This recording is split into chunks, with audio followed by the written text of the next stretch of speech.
Well, hello there everyone, and welcome back to another episode of Gathering Rust Hobby Farm. Today is oil change day.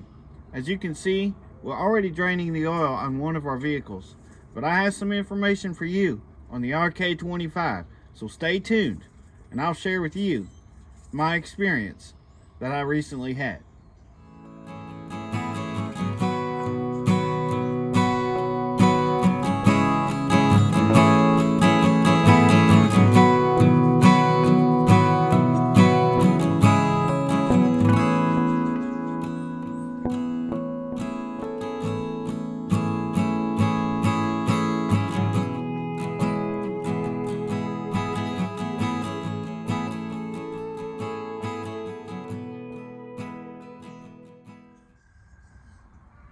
Okay, so we have the rk25 here, and as I just told you, I wanted to share an experience with you that I had on the rk25.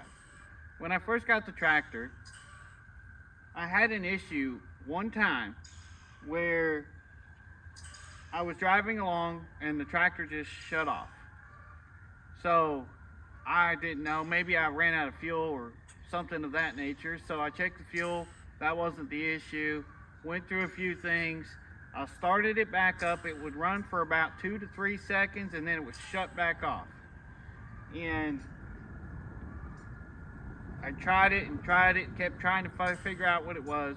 So I called my local Rural King, and the mechanic told me to check the fuses. So that's what I did. And one of the fuses was blown. It was the EG stop fuse, which to my understanding is basically like you're turning the key off and shutting the tractor off. So that has the same effect if that fuse is blown. So that is what was happening. So I replaced the fuse. So we went on about our business and not had any trouble since then until about a month ago, maybe 2 months. And then just all of a sudden, it started doing it over and over and over again. And I went through a lot of fuses, and every time I put one back in there, it would run again. So I called the local Rural King and spoke to the mechanic. Had to take the tractor in. So I got a trailer because I'm trailerless right now. So I basically borrowed one from a friend, had to rent it almost, but borrowed it, and took the tractor in. And what we found was the pigtail that's on the main wiring harness that hooks together for the EG stop basically had been put underneath the main harness and had a lot of pressure, downward pressure on it, and was rubbing against the frame. So basically it was pinched against the frame at the manufacturing company, which caused it to basically cut in half. So one of the wires on there was cut in half. And I'll show you pictures of what I got on that so you can kind of see what it looks like.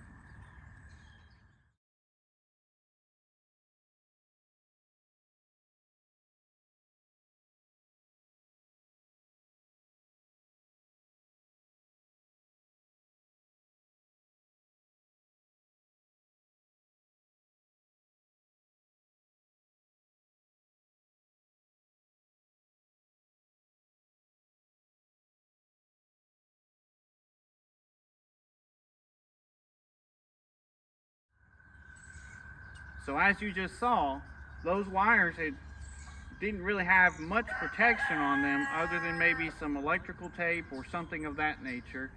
But the problem was that it was getting pinched inside the frame, and it basically cut it in half.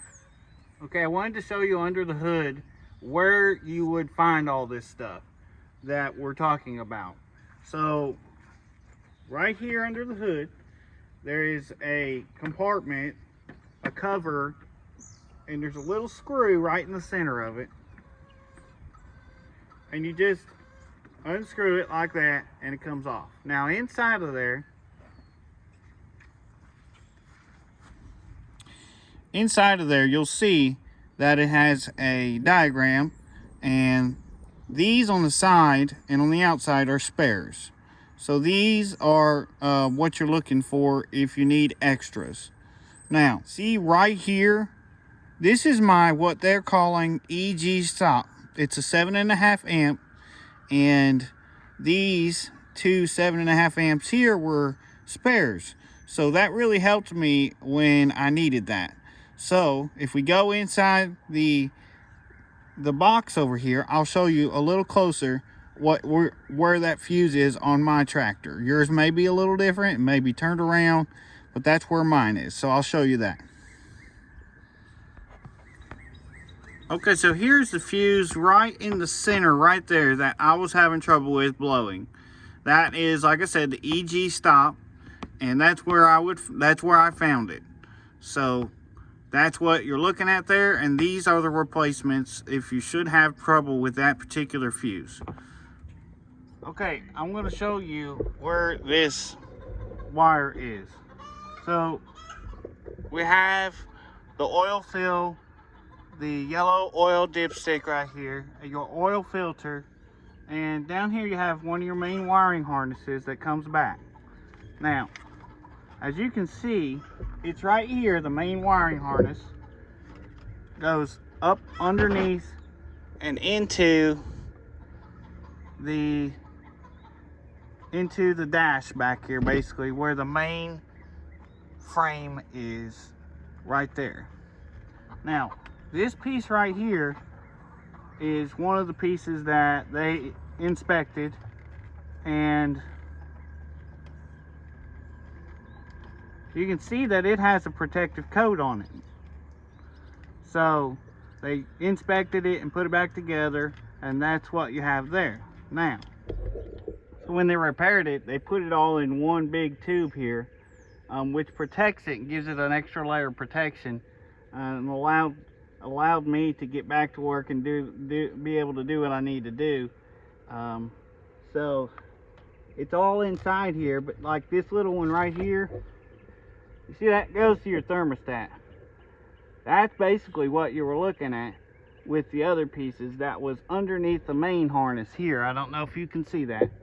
There's a main wiring harness, but it was up underneath this, and there's a frame right here, and it got pinched on the frame inside that, which was being pressed down by all of the heavy weight of the main wiring harness. So this little tiny wire, it's not this one, but it was basically wrapped like that, was very fragile to being pinched inside there. So it basically cut it in half, and I didn't have a connection at that time, so it would shut the tractor off and blow the fuse, because it would blow the fuse and shut the tractor off. Now, since the repairs have been made, I have noticed more power. It just seems like it has more pep, able to do a little bit more, which I was happy with what it was doing before, but now it just seems like it has a little more oomph to it, especially, you know, when traveling up hills or things of that nature. I'm glad that was able to get this fixed in a timely manner and be able to get it back out here on the farm, because we have a lot of work coming up that we're going to be using the rk25 for, which is a great time to get all the service done on it. So we're going to service the 50-hour service, and I'm going to show you this tree that we're about to have taken down, actually 3 trees. This is 2 of the trees. One of them we know is hollow there on the left side, and the other one seems to be okay, but it's hanging over our house, not directly, but if it were to fall, it would definitely hit on our house. So we want to get that taken down. Plus the fence line up there, we want to get this done before we put the new fence in, because obviously things happen. So I'll show you the other tree so you know what we're looking at here. Here are the trees up close and personal. They are very large.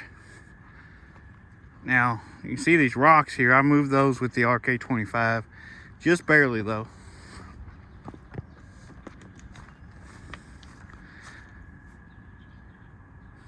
So this one over here, you can see it's hollow. And if I were to thump on it, you would hear that it's hollow. But we have some critters living up there in the top. You can see a portion of it's already fell over time. You can see right there, the woodpeckers have had their way with this tree. But it goes way up there. And of course on the other side, it hangs over the power line. So have to strategically drop this thing. But they are massive. This is the other tree. They're right in the center. And as you can see, it's hanging over our garage. There was another one that was next to it, which we took down on our own, that did a lot of damage to the garage. And it's not really worth repair. So that's part of the reason for the process. And once we get the tree down, then we can start taking the garage down. And then we can start building a new garage. We're getting ready to put up a new fence all the way around the property. And we're going to have a new garage built. So we have to get these trees down before we do all those things, just in case we have an issue when they're being taken down. If you guys remember Brett from a previous episode, we went to his house and he's got a tree service. He's going to be the one taking these trees down. So I look forward to sharing that with you and his expertise, and hopefully maybe even you live in the area and you can look him up, because he is a wonderful guy, and he does a great job.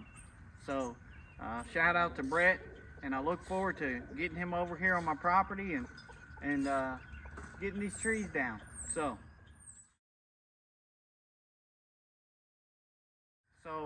the mechanic took care of it. He was very courteous and took care of it right away. Got me up and running again. We were able to get it diagnosed quickly and repair it quickly. So that's what I had happened to me on the rk25. I wanted to share it simply in case you have an issue. Not to say that Real King tractor is bad, because I love my tractor. It has done everything I've asked it to do. It has been wonderful, and I would definitely recommend this tractor to anybody that really needs help on the farm, or just wants a toy, needs to do all the things that we show here on the channel, or maybe something else. So as I told you before, today is oil change day, and we're going to be doing the 50-hour service on this. So as I promised, that video will be coming out soon. I'm going to do a series of videos on maintenance and the 50-hour service, and that way you can kind of click on what you need if that applies to you. Now keep in mind that it not just applies to rk25, it also applies to other RK tractors and some of the TYM tractors, some of the Mahindras, anything that's manufactured by TYM. All this stuff almost directly relates to it.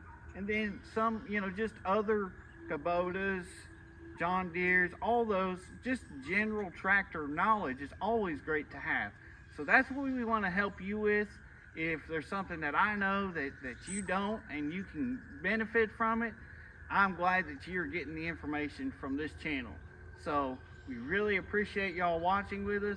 If you have any questions, feel free to reach out, comment below, and we will have those 50-hour series coming up very soon, and a few other maintenance quick tip series in that series. Feel free to reach out. Thank you so much for subscribing. We are doing a lot better, and we appreciate your thumbs up. I see those coming in, and so we thank you. And that helps our channel a lot and tells us that you want more videos. So that's what we're going to keep doing. Thank you so much for joining us here at Gathering Rust Hobby Farm.